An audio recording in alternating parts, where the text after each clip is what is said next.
to our 7th Teach Climate meeting of the month. We've got a small group today, but we're very excited that everyone's here. Today we're going to be discussing Empty by Suzanne Weyn, I believe it is. Very young adult, cli-fi, and so we'll talk a little bit about that and how to use it in classes. Yeah, I guess the first thing I'd like to do is officially welcome Megan Van Loo to Teach Climate. She is our education coordinator at Climate Generation, and she will be tag teaming Teach Climate with me in the future, but then also doing a little takeover as I head off to maternity leave here soon. Welcome, Megan. Oh, thank you so much. Looking forward to getting to know you better. Yeah, you too. Yeah, Megan's been with Climate Generation for longer than I have in various roles, and we're super excited for her to join the education and K-12 initiative 100%. So welcome to Teach Climate, Megan. Yeah, Teach Climate. It's great. All right.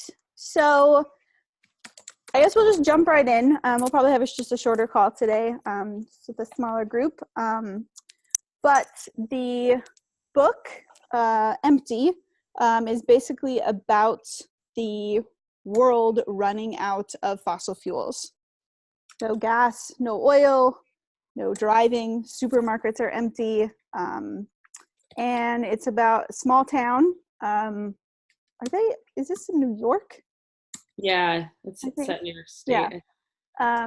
So Sage Valley is the little town, and they're often forgotten during this whole process, as there's such a small town, not much news coverage about what happens there. But the interesting part of this book is, I found the interesting part, obviously, like just the story of, society running out of oil and how this town deals with that. In the end, things get very solutions focused. Like the last 5 pages, it's very solutions focused, but there's a really, really strong YA kind of love story within it, which is maybe a little too strong for my taste, but it was still a good read. I think the renewable energy conversation, I think, would be really good with students with this book. I don't know, Megan, your kind of synopsis of the book. Yeah, well, it's a quick read.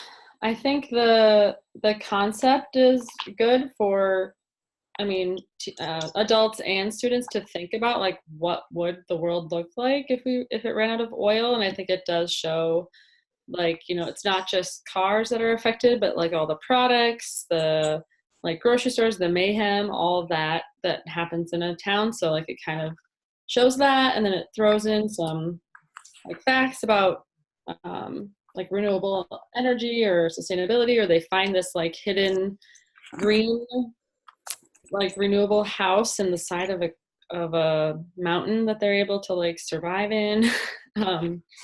So touching on like what some solutions could be.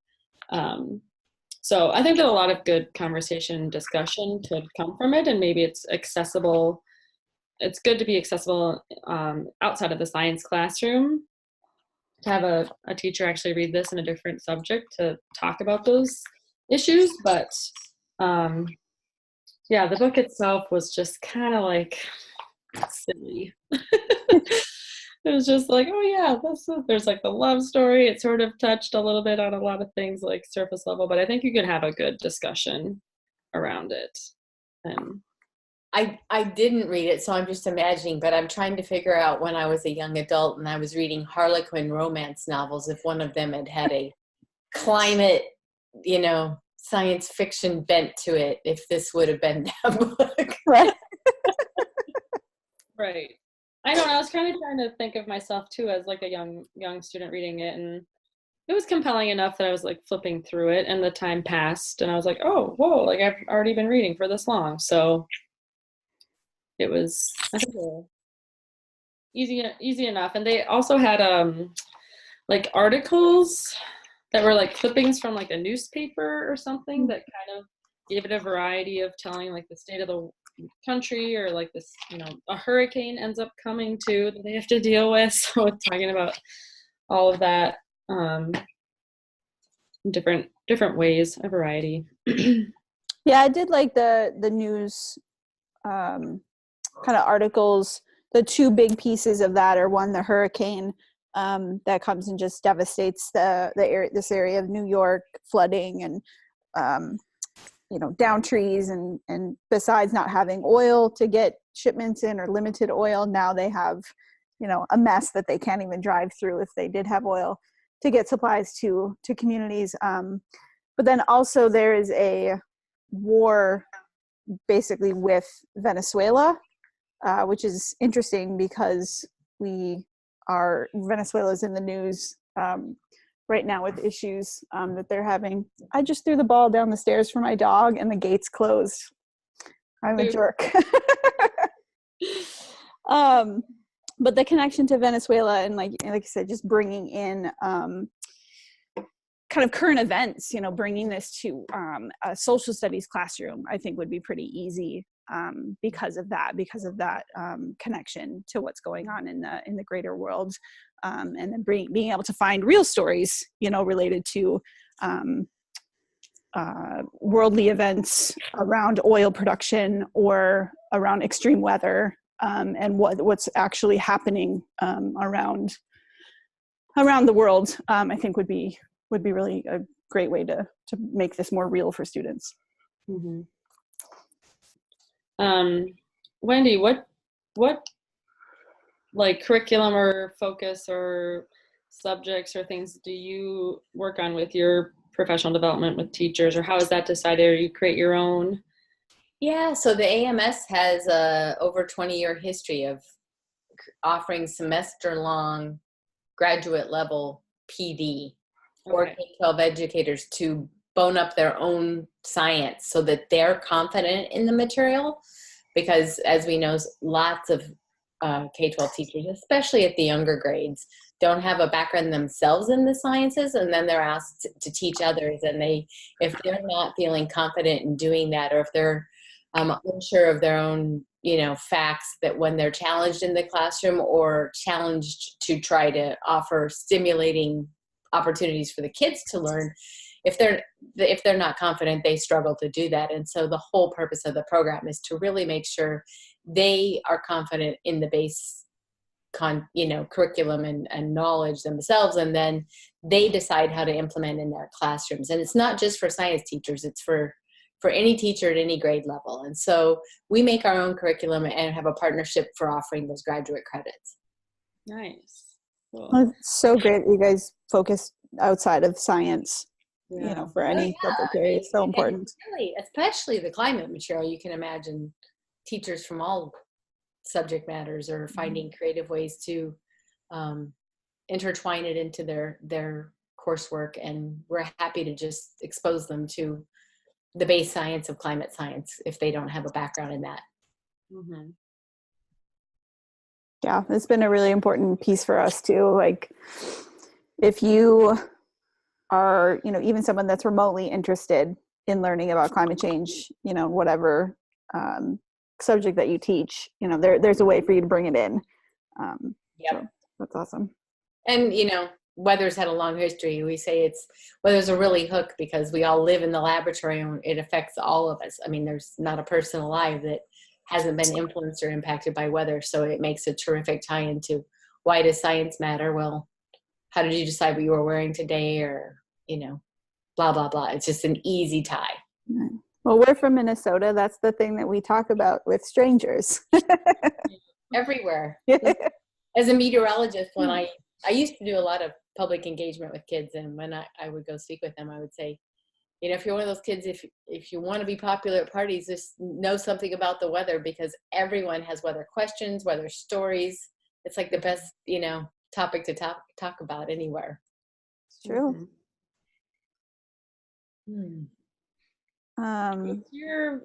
We talk about like weather and climate, you know, like the difference between weather and climate a lot when we talk about climate change. What's your favorite way to describe that difference? I guess maybe it's for different grade levels, but. Yeah. The one that I go to the most is that weather is your mood and climate is your personality. I love that one. Because it sort of fits me. It's so hard to talk to middle schoolers about that, because they're, you ask them, okay, what's your mood? And they're like, tired, hungry. And I was like, well, are you always tired or hungry? They're like, yep. Like, no, yeah. you're not. And, well, or they are. Yeah. Yeah. No, I mean, it's interesting. People around the world, like most cultures, have very short-term memories, and they think things are, like the weather has been hotter or colder or whatever, then they don't usually get it right. And so it's real easy to have people dig into data and have them talk about their perceptions of something that's been going on, and then look at actual data and compare it. And rarely do the two match, unless it's something like, it's been a drought. Well, but I mean, often people just really kind of create their own storyline for how things are going that the data don't bear out at all. I even see that in myself. Like this winter, we've been having so much snow, and I'm like, but wait, January, we didn't have any in the lakes. Like I skated around an entire lake that was frozen because there was no snow, and now I don't even remember what that was like. Like, right. Right. So it's like, but it makes a terrific opportunity to show how science and data can bring a different picture to our narrative. I really like that. That's actually that'd be a good test. Would be like, what do you think this past season was like, or even like the season prior, and then like dig into data after you've thought you were right or something. Yep. Well, and of course with climate change, one of the big things is, like us, the Northeast has had, and the North Central US has had a cold winter, but so, people say, well, hasn't been, there's no global warming. It's like, let's use the word global and let's look at global data. And but nobody carries that perception of global in their own head. They can barely handle local. Right. And then you deal with the fact lots of people don't travel, so they don't even understand space of globe, Right. Something beyond your own. It's incredible when you talk to people. I mean, there certainly are people who travel, but there are so many that either socioeconomically or for other reasons have not traveled in a big sphere. And so their perception of distance and how big the globe is, or from other, looking at things, how small the planet is, how thin the atmosphere is. Wendy, I'm sure you've read Flight Behavior by Barbara Kingsolver. I wasn't reading many books like these before. You should read that one. We did it last year as one of our books. I joined the book club so you guys could push me. Yeah. I had never read it before. Barbara Kingsolver is she's not the type of writer that I would usually read. She's I don't know how to describe it.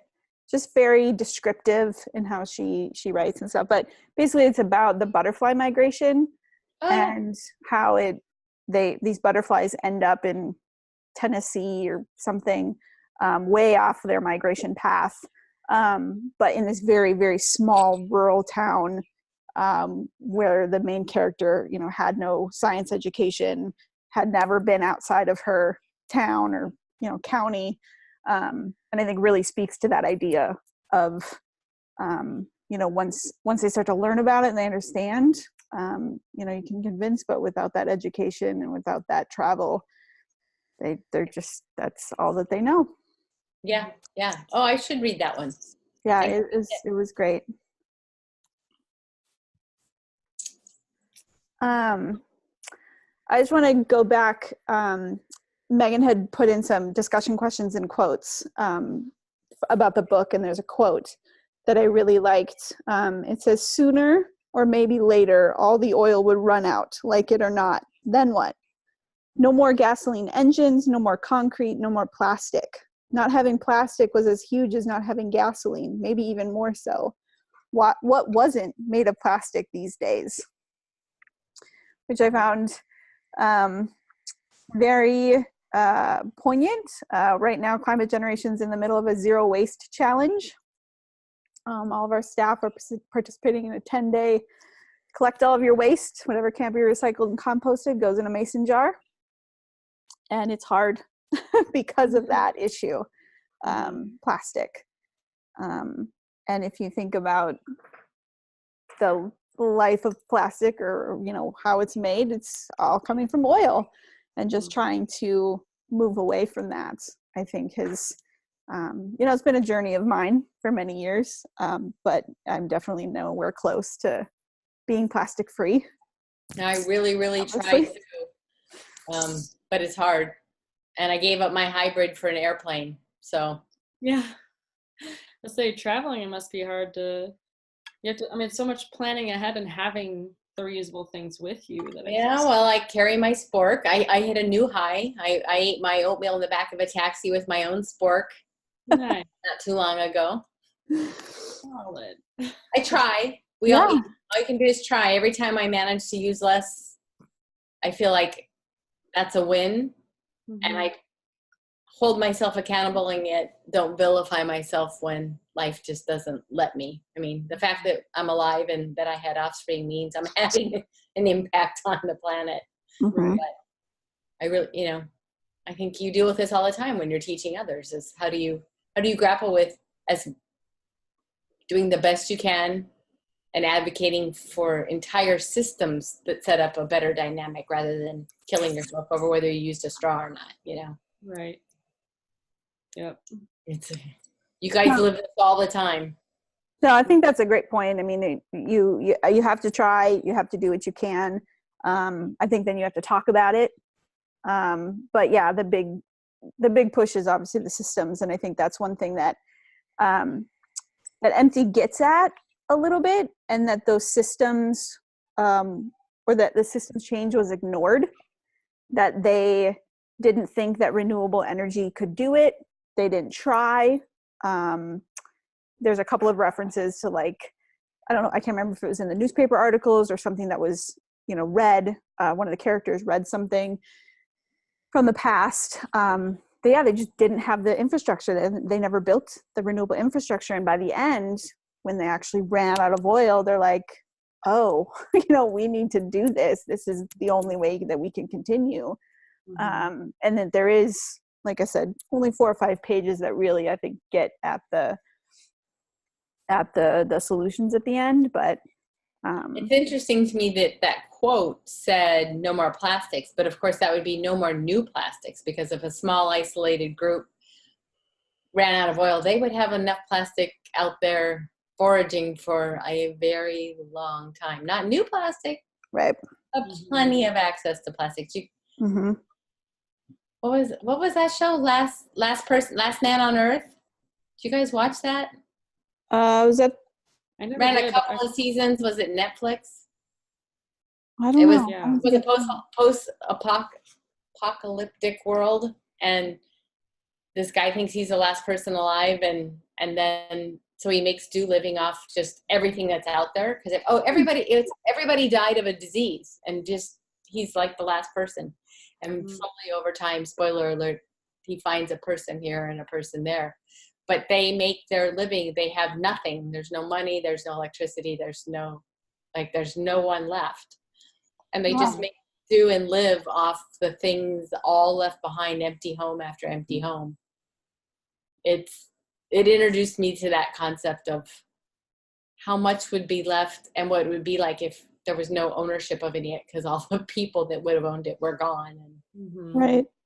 Well, even just the idea of reusing, I think, like, everybody goes towards the recycling bit of that line, and they forget about the reuse part, and don't even think about the refuse part, which is I live that a lot in my hotel life. So, because of my life, I live in hotel rooms so much that I have hotel status. And one of the big things they want to do when you check in is give you 2 water bottles because you're special.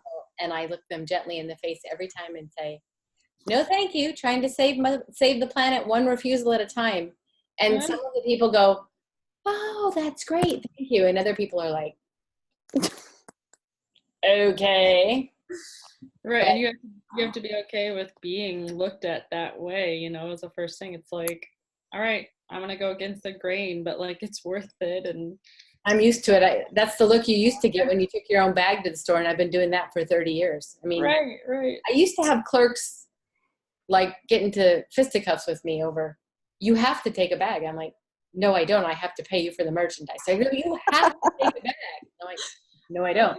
They're like, security will stop you. I'm like, I will show them my receipt. Wow. It was a battle.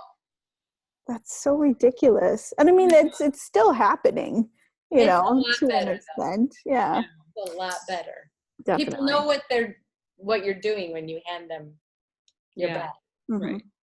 It's just something so you have to unlearn the things, and it's like you don't need a bag, or you don't need a straw, or it is phenomenal how many merchants can't conceive of you carrying your things out of the store. I'm like, but you watch me. I carried them up here and just handed them to you. I carried them, so I will carry them out. Oh, I know. For years, I've asked for my water in restaurants with no ice just because I prefer it that way. But of course, it happens to be a lower carbon footprint thing to drink water without ice because it takes energy to make ice. And do you really need it that cold? No, you don't.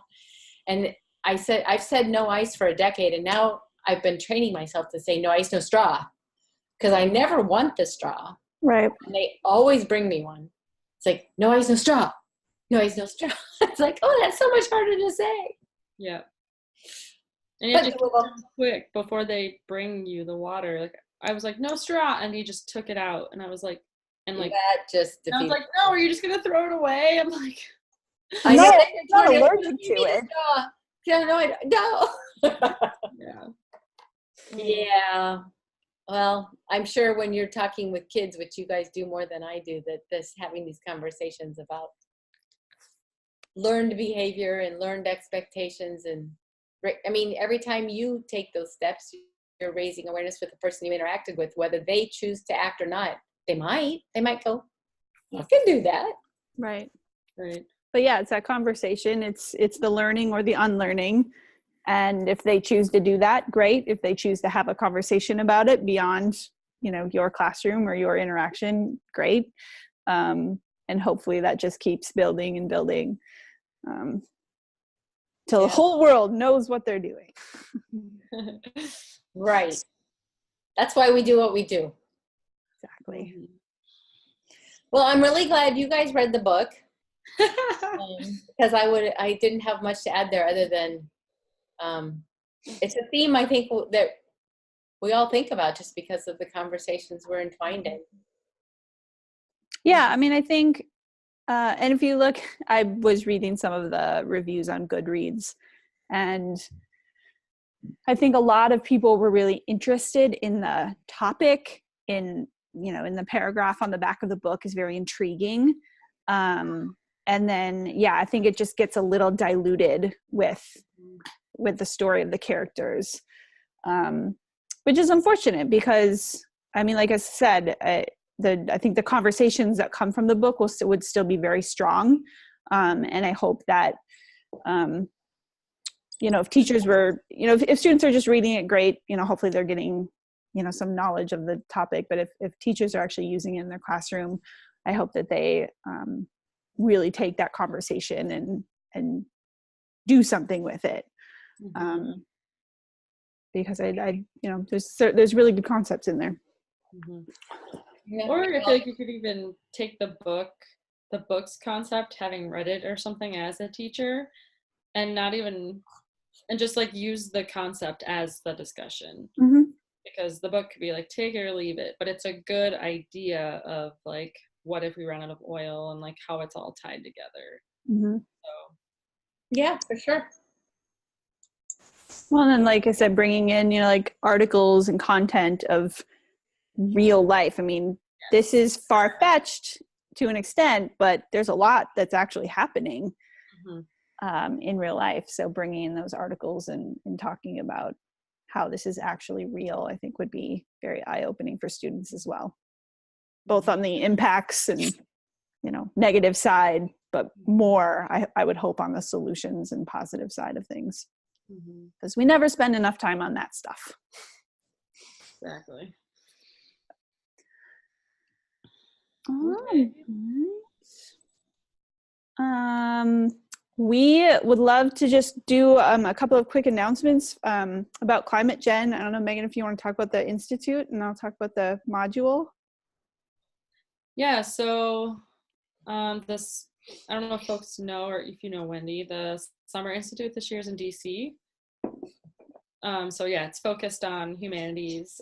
We're partnering with the Lowell School, which is a middle school that has taken their entire 6th grade curriculum and used climate change as their focus for all the subject areas. And so we're partnering with them and some teachers there to showcase that. So that's going to be great. And we have scholarships available for teachers to attend for free too. So we're excited to kind of focus more on, ELA, environmental studies, political science, social studies teachers, as well as science teachers, but do the more focus of getting climate change into all subject areas, which the Lowell School has done very well. So terrific. How many spots are you going to have in that? How many spots? Yeah. Yeah, I think like 70 teachers. So yeah. It's at the beginning of August 27th. So yeah. Well, I get all your posts, so I will happily reshare with our teacher network too. Just help spread the word. How many teachers do you usually do at a training? So during our semester-long courses, those can accommodate about 100 teachers a semester. Right now, we're running a little bit below that, so we have more room for more if more want to come. And the 2 summer courses are grant funded and limited to 24 participants in each course, so 48 a summer. Okay. Is that online or in person? The 2 summer courses are run a little differently. The physical oceanography course is all in person at this time, and the atmospheric science course, Project Atmosphere, is a hybrid course. So it's 1 week in residence with online learning before and after. Cool. Where's the oceanography course taught? It's held in Annapolis, Maryland. Cool. I was like, is it somewhere tropical? Still domestic, but it takes advantage of all the amazing facilities in and around the Chesapeake Bay. So. Oh, cool. Yeah, the weather course is taught in Kansas City, Missouri at the National Weather Service Training Center. Ooh, good location. They get a lot of guest speakers that come and visit with them, from like the director of the National Weather Service, Louis Uccellini, comes and personally invests his time and spends time with the teachers so that they better understand the National Weather Service and the value of the public dollar that supports their, weather safety. And so. Neat. Very cool. I like that. Yeah, weather, climate, and ocean makes a nice trifecta. Definitely. Well, let us know when those are too, and I'm sure we could share them out. Sure. If you guys don't have that stuff on your website somewhere where people might be seeking additional PD or opportunities to learn, we should totally get you that info. We can put it in our CLU. Yeah, we should put it in our newsletter. Yeah, that would be the spot for it. Mm-hmm. Well, rather than send you long URLs, if you find the American Meteorological Society homepage and click Education and Careers, all the 5 different PD opportunities are under education. Great. Although the URLs that you will see are big, long, and ugly, and I do have tiny or shortcut URLs that look a lot prettier that I can. If you link them, it doesn't matter. I would say usually we link stuff to avoid all those ugly URLs. But yeah, and we've already been busy sharing stuff when you share that we think our network would find useful, we push it on out there. Usually social media. We don't email our whole network. It's Okay. too many. Mm-hmm. Too Social big. media works. It does. At least with the newer groups. Well, awesome. The other thing I wanted to say was that we finally released our first humanities module a week ago, 2 weeks ago now. I saw the announcement and I did a happy dance on your behalf. Thank you. Yeah, super exciting. It's been downloaded quite a bit already. So hopefully teachers are able to implement that either this year or next school year. But the first module was using the book, The Boy Who Harnessed the Wind, which I know is a book that is taught in many schools, usually in middle school setting. So hopefully it's utilized and then brought into ELA and then social studies and science classes. So excited to learn how teachers used it and get some feedback over the next few months. So awesome. Well, next month, our meeting is Tuesday, April 16th, and we will be reading the book Rising. I know there's more to it than that. Where is it? Let me get on the TeachClimate page here. Rising, Dispatches from the New American Shore, by Elizabeth Rush. And what we will do, I mean, feel free to, check it out from your local library or purchase it. But what we're going to do is actually send out one chapter, because you can copy 10% of a book. So we'll send out one chapter in a PDF so that everyone can read, because it's basically just the chapters are different. It's climate change impacts on coasts. Yeah. And so we'll find one, and so everyone can at least read a section of it. And then Tuesday, April 16th, and then Kristen will be leading our May discussion of The Grapes of Wrath, which I'm super excited that we chose, because it's a book that so many high school teachers, English teachers, use. So I really hope that we can draw in a few new people that aren't necessarily climate change, teachers of any kind, but she has already said how much she's really enjoyed reading the book again. Remind me the day in May. May 20th. I think I put it in. I just want to double check. Yeah, it's there. Yep. So she forgot how wonderful The Grapes of Wrath was.